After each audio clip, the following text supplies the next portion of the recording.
Please welcome to the stage, Tyrer!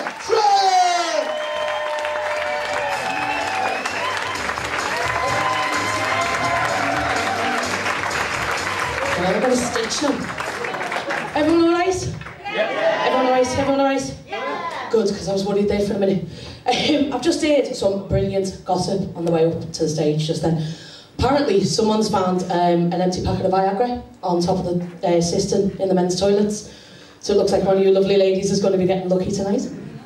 Either that or the toilet seat's not going to go down for a week. No, but I love overhearing like random stuff like that. Like, have you ever been at a party with really, really loud music? And like all of a sudden the music stops and you just get someone going, manly shoulders! It's normally me, like, but you know.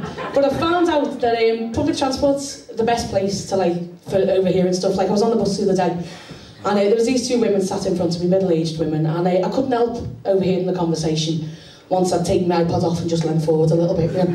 But they were just having a random gossip, you know, about nothing really. But apparently Marion from the darts team really, really let herself go since the divorce. And then they got onto the subject of, you know, the clocks going forward and what a pain in the arse it is to go around changing all the times and the things on the house. And one of the women come out with a classic. She said, mind you, she said, all the bloody clocks in our house are wrong, except the one in the kitchen, and that's 10 minutes fast. So anyway, so they get off the bus and this woman gets on with her two kids, twin girls, absolutely beautiful, stunning, the three of them, just not a hair out of place, groomed to perfection, just look completely out of place on public transport. They look like they should be driven in a charabanc to have tea on the lawn with Mrs. Tromley Bongley, or whatever. And I'm just sitting there, you know, just admiring this thing. I think, what a gorgeous, gorgeous family they are. When the mother managed to completely rain on me parade by turning around and going, Portia! You little bastard, wipe that snot off your nose.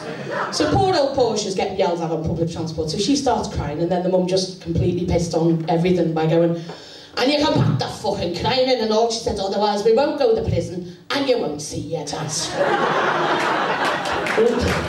the words silk purse and sours ears sprang to mind. So anyway, so they got off the bus at Rice Lane, clutching the VO in the hot, sweaty little hand, and I carried on with my journey. But the mother got me thinking, because, I mean, she had it all. She had, like, you know, she had the fake hair, she had the fake eyelashes, fake tan, fake boobs, the lot. I mean, and her makeup was about 1.5 inches thick, and I swear this is true, honestly. I don't think she ever bothered with makeup remover overnight. I think she just sat at the dressing table, hit herself in the back of the head, and it just come off. Just throw in the bin, great stuff. But she got me thinking about women in general and about beauty and, you know, the sheer amount of jiggery-pokery that's available to help us all in our quest for beauty. I mean, I happen to think that natural beauty does come from within, but then I'm going to say that because I'm like 5 stone overweight and still getting spots even though I'm 34.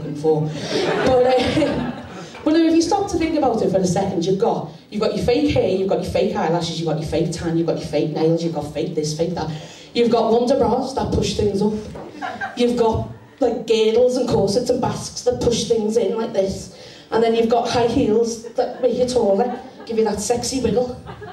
See, it's working, isn't it? You don't fancy me now, don't you? Anyway, but I mean, you fellas must get a bit pissed off sometimes, because you know what it's like. You meet a girl and you think, oh, she's stunning, I'm gonna, oh yeah, well, I'll have her. And you know, you take it out a couple of times and it's great, you have a good time, and then a couple of dates go by and you're like, hey, you know, baby, I'm not coming back to my place in that day. And she's like, oh my god. Oh, I feel ashamed. I feel ashamed that you've just asked me that. No, oh my god, it's too soon. It's too soon. You're like, all right, yeah, whatever. So you take it out a couple more times, and it's, you know, you're getting on really well. You're like, hey, baby, you know, they're pretty tonight, baby. And she answers, oh, go back there. And she's like, what have I told you? I feel completely and utterly. Can't we just take it slow? Oh no, honestly, let's just take it slow, because I'm not that kind of girl, I'm not that easy. And that is bollocks. It's completely and utterly bollocks, because we are that kind of girl, and we are that easy. Do you know what I mean? We're gagging for you fellas to get us back to your flat and make sweet love to us. Or, you know, get the baby oil out in the rubber sheets. Or, you know, tie us to your radiator and get hold of us and really shout at us. Depends on the girl.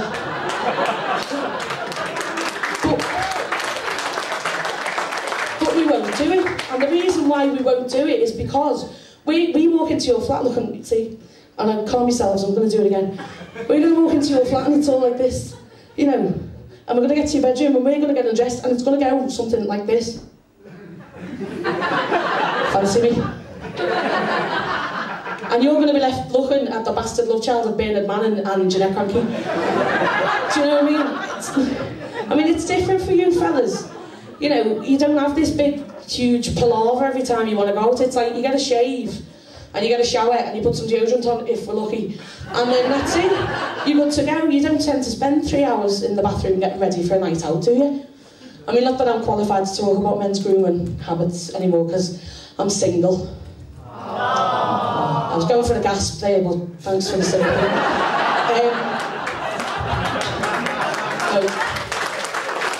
But I'm single, and I'm in my 30s, so obviously I've got a cat.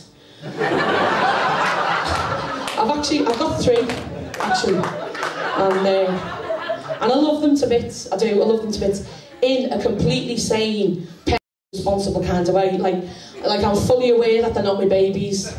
Do you know what I mean? I can't differentiate between small furry animals and actual biological children.